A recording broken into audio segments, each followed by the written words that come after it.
Well, hello again and again. Today we're going to go over installing the CPU and the CPU cooler into my video displaying computer. As you can see, it's already installed because it's a very fiddly process.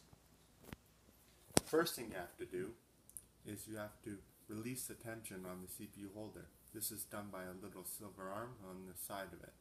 You pull this up. And then you can insert the CPU one out of 4 ways. It only fits the one way because that's where the pins line up.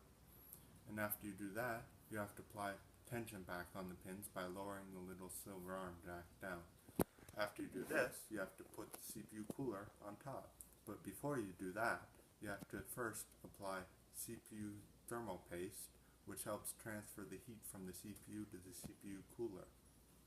After you do that, you secure the CPU cooler to the motherboard in many different ways, but my way, as you can see, is held on by screws. After it's secured, you have to plug in the CPU cooler, and it's either through a 3 or a 4 pin connector. The reason you can have 3 or 4 pins is because there's a speed sensing pin on some which will tell the computer how fast this fan is spinning.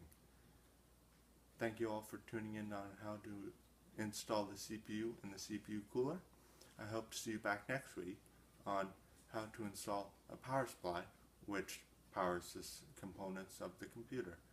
Thank you and have a great day.